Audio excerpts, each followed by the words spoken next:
specialty construction chemicals, pioneering the future of low-carbon cement.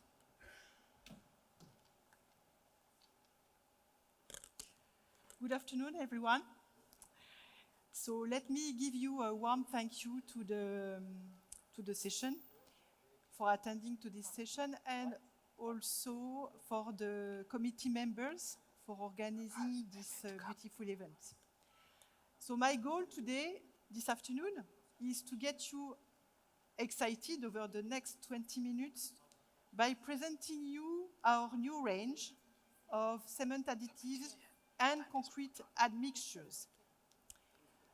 So I would like to start with a few words about who we are. So construction chemicals is now a key pillar of the strategy of Saint-Gobain. Saint-Gobain is a French company, and to be the leader of light and sustainable solutions through the construction. So the story started with Weber.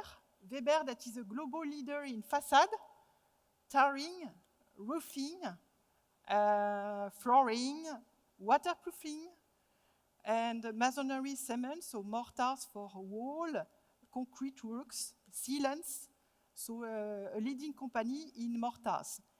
And then Saint-Gobain company has acquired Chryso. Chryso was acquired in 2021, and its characteristic is that it's an innovative company driven by sustainability needs.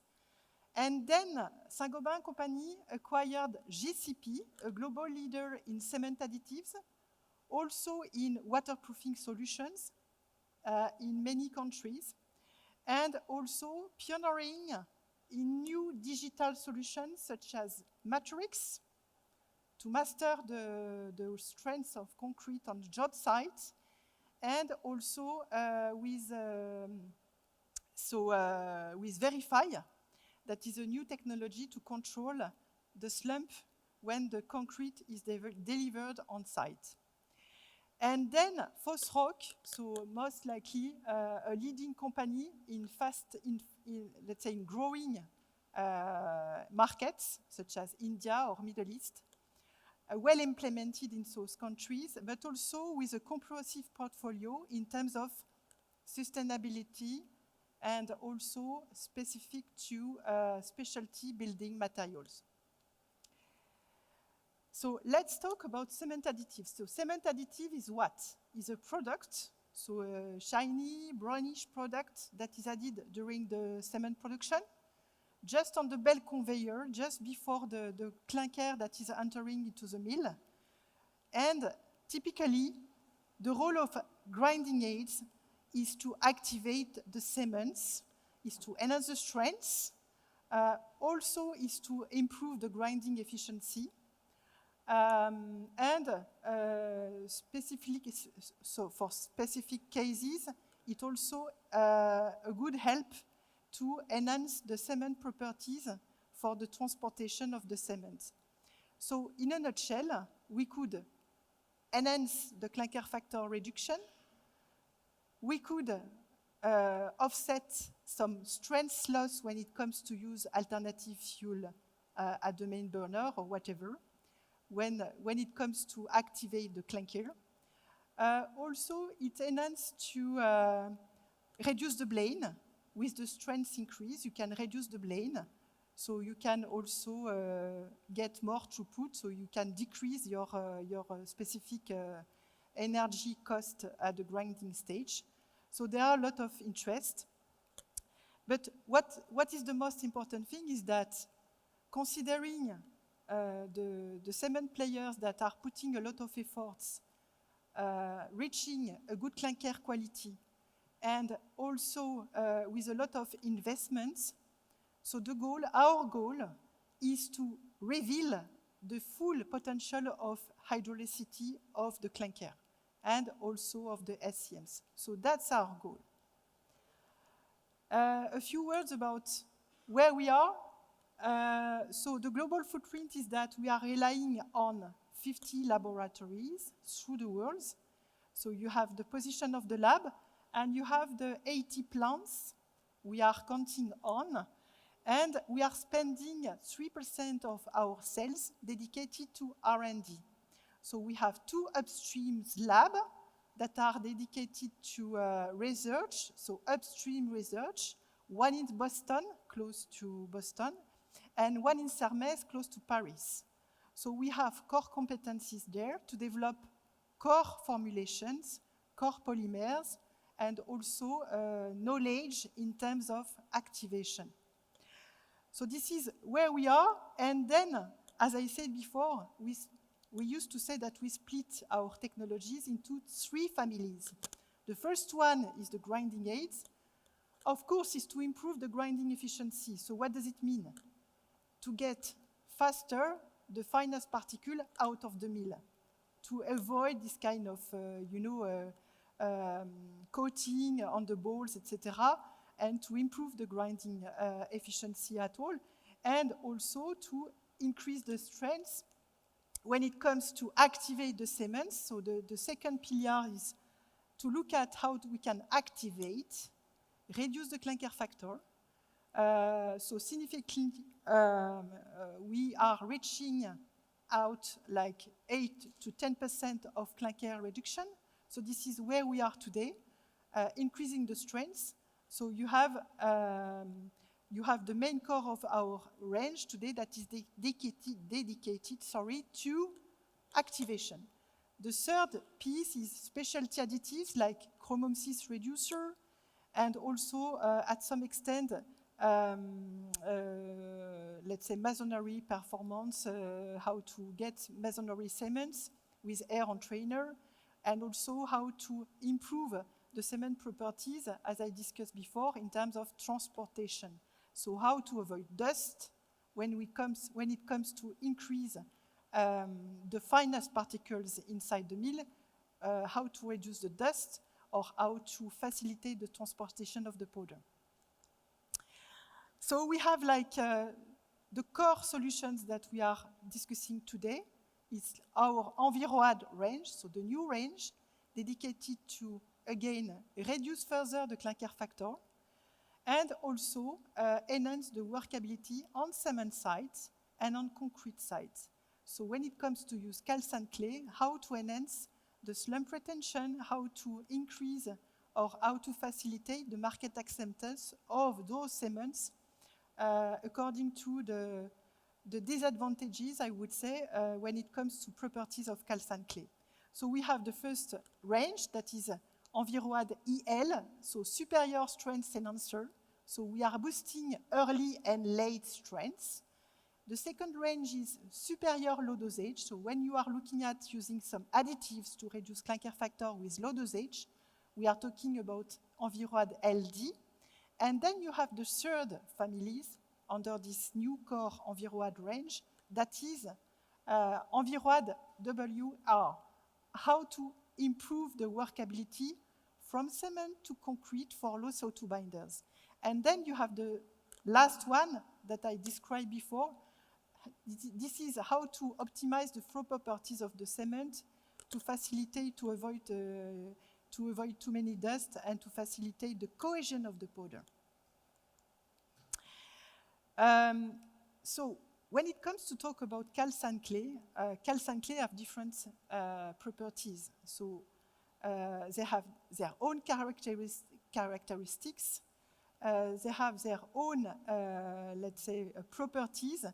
But we launched, or we started a few years ago, like 10 years ago with the R&D, we started an holistic approach to understand what are the main technical challenges we are tackling and what could be the relationships between the characteristics of the calcined clay and their properties when we are using on cement sites and also on concrete sites. So we used to characterize, and we have like run 50 calcined clays around the world, we used to characterize their fineness. So we observed, we noted a large range of PSD, a large range of, particle size distribution again, and a high level of blane, so the blane is very high. And what does it mean? Most likely, not a strong deflocculation of the calcined clay, and most likely not super efficient in terms of grinding stage. So in grinding efficiency, I would say. So most likely, we can help on this stage to facilitate and to enhance the grinding conditions. When it comes to look at the characteristics itself, so we used to characterize the calcined clay, their mineralogy, so by XRD, using semi-quantitative XRD, for example, but also with TGA, the kaolinite content, so we are measuring those characteristics.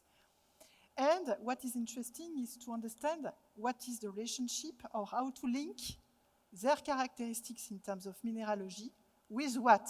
With the reactivity and with their water demand. So we used to characterize as well the IR3 test and the water demand. And for example, if I'm looking at this graph, you have the water demand that is very high for these 3 calcined clay. And we've done some tests on concrete, and what we observed is that for these 3 calcined clay, the water cement ratio on concrete was increased from 0.5% to 0.65-67. So it means that there is a link between the amorphous phases and the water demand. So we used to customize, and we have developed and patented solutions. So polycarboxylate polyox polymers, so PCs-based polymer, adapted to specific calcined clay. So by this ranking, we know how to deal with that calcined clay, and we can customize the product depending on the specific needs. So calcined clay depending on the calcined clay type, depending on the cement type, and depending on the specific needs the customer is expecting. So we have developed also this method to rank the water demand sensitivity, because as we presented this morning, the optimal calcination degree or temperature is quite very specific, calcined clay or clay dependent. So we cannot achieve the full calcination of the different clays that we have in presence. So you have, for example, momorionite that is very high water demand, for example, and we know by experience that this type of clay is capturing pieces inside the mix.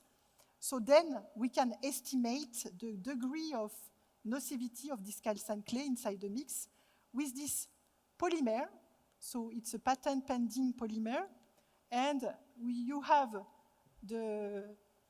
this type of, let's say, polymer that is absorbed inside the structure, and depending on the color that you have on the mortar, you can estimate, it's a colorimetry test, you can estimate the level of momorionite inside your calcined clay. That is to be considered in regards with the water demand and in regards with the slump that you are willing to achieve. So this is what we call in France the mallette. So we can provide you this type of tool, and we can discuss further on it. So let's come back on the new range of activators. Again, it's new chemicals, new mixed design of chemicals, and a proprietary, let's say, method to design and to customize it. So we used to customize this type of activators. And there is no silver bullet, as we discussed this morning.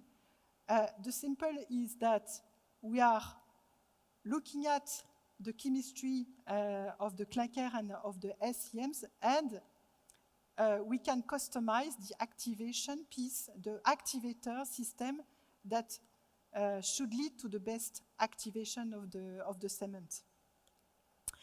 So I would like to give you a few, let's say, a quick overview about how these cement additives do act or do play a role in the cement and in presence of the clinker and SCM.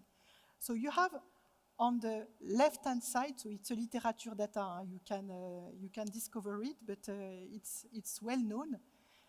You have on the left-hand side what David Meyers and Elise Gartner from GRACE, from GCP Legacy, in 70s, what they found with TIPA, so thiazopropanolamine, so it's like triamine, and with this type of amine, what we used to say is that increasing the dosage of this amine, you can enhance the rate of hydration. And you have the rate of hydration that is the bonded water that is bonded with cement. So while you are increasing the dosage, you are increasing the strength and you can act on the cement activation. So it's well known. Of course, we are acting on developing new systems now, and it's well adopted today. So this is the state of the art, I would say. When we are looking at the central part of the presentation, you are in presence of two chemicals. So this is how the cement additives are interacting with the different phases of the clinker. So you have the first chemical, the chemical 1, that is more selective with halide, so it's a way to activate the halide phase. Then you have the second chemical that is more reactive with aluminate phase.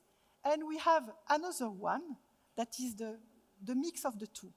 And what is interesting here is that it's not the sum of the two, it's not also each of the two, it's rather a synergic effect of the two, so it's really interesting, and this is the reason why we used to say that we are customizing the additive.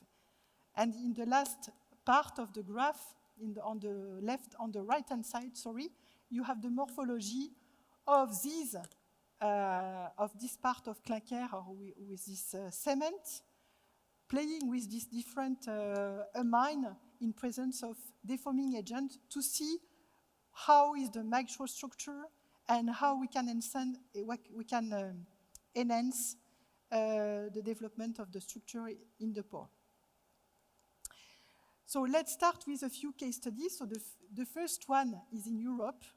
So in Europe, the cement players are interested in replacing clinker by calcined clay.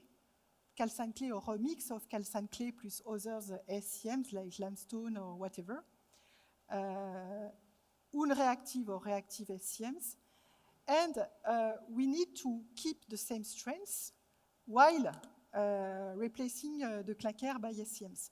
So what the graph is showing here is that you have the B or C additive, and what is interesting is that the A additive, that is the customized solution of the two, meet the cement plant's targets.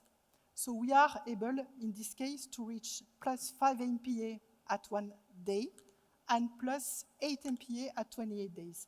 Means we can substitute the clinker easily with calcined clay in this case. The second case, and sorry, just to continue the first case, is that just to show you a kind of preliminary assessment of the mechanisms of actions, so how we can explain this kind of strength enhancement. Two reasons. The first one is, and it's well known, you are activating aluminate phases. So you are increasing this kind of citrate consumption and sulfate depletion. So you are activating. And the consequence is the pore refinement. So as it was shown, I think it was this morning, we can let's say, play with the pore solution. We can play with the size of the pores, the narrow distribution of the pores, leading to a strong and more structure and microstructure in the paste, means leading to higher strengths. So that is let's say, the roof of mechanisms. The next, this case studies is in reality was performed in Boston. So Josephine Cheng, that is our research director in CRESO. So she was making some tests using one type of clinker, using one cement additive that is the common one, and then she started to understand for which reason using more fly ash or using more calcined clay in presence of several additives, we can enhance the strength. And on the bottom left, you have an evidence where you can activate again the aluminate phase, means also, and you can retrieve the paper for Josephine Cheng, but she proved that you are in presence of smaller Portlandite and narrow Portlandite needles. You are increasing the C3A consumption. You have less C3A. You have more C3A consumption, I would say. You are in presence of a consumption of sulfate, so the depletion peak is displayed or is shifted. And then you can activate the C3A by using this kind of additives. And also, there is a problem on the screen, I don't know why. And you have an activation, and you are also, at the same time, using calcined clay, you are in presence of the same mechanism. So you have stronger performances using calcined clay, and you are developing this kind of phenomena. So leading to more C3A consumption, again, depletion in terms of SO3, leading to more strength. In this case study, you have in Europe one cement plant that was dealing with this type of cement, so CEM2 32.5R, and the cement plants wanted to increase the mortar and concrete strength, so I think it's in Greece. And we are, let's say, we were looking at what type of additives when it comes to increase the strength, but also when it comes to deal with the slump and the slump retention on concrete sites. So we've done plenty of tests, and we were able to reach 80% of increase of flow for the mortar. We were able to also improve or enhance the flow, the slump, the initial slump on concrete sites, and the slump retention. And we were able to increase the strength, means on top of introducing more calcined clay, we were able to increase the strength, improve the workability on cement and on concrete sites. For the case study 4, it's another story, but the goal was to enhance the market acceptance when it comes to produce LC3 cements. So the client said, okay, we need to launch this type of cement, but we don't want to disturb the properties into the ended client, so at the ended applications. So we would like to retrieve all the properties coming back to OPC cement. So we need to keep all the properties as it was before, and it's the case in US, it's the case in Europe, it's the case everywhere. On top of that, what is important to say is that we have, let's say, the solutions to enhance or to improve the strength and to replace clinker factor. And also, on concrete sites, the fact is that if the workability is increased, they can decrease the water-cement ratio. So they can decrease the cement on the concrete site. So less clinker in the cement, less cement in the concrete. And this is what Karen is proposing this morning. But I think thanks to this acceleration piece and also workability enhancement, we can have a quick win from cement to concrete. So how to reduce the water demand on concrete as well. I think just quickly, just to continue this case, you have the exothermal, let's say, diagram that is showing again the C3A acceleration, the C3A phase acceleration. And you have, like, for an example of the cement, we were able to increase the strength by 7. You have, in a nutshell, you have the summary, but we were able to increase the strength at all ages, improve the workability on cement site, decreasing the water demand on cement paste, and also enhancing the concrete workability when it comes to initial slump, but also slump retention. And it's on this diagram. I don't want to go into details, and we can discuss further, but depending on the mix, depending on the cement admixtures you are playing with, you can deal with slump, initial slump enhancement or improvement, or you can increase or maintain the slump with time. That is to say, the slump retention in a nutshell. So this is what I would like to present to you today. And in summary, so I would say calcined clay is obviously a promising SCM for the future, and we need to contribute to this effort. And what Saint-Gobain is proposing today is that we are offering cement additives to play on the cement production side, but also we are offering concrete admix when it comes to deal with concrete on the job site to accelerate or to let's say, to improve the workability. We have special and again dedicated range on cement site, on concrete site. So it's up to you, and we are more than happy to collaborate with you on that piece.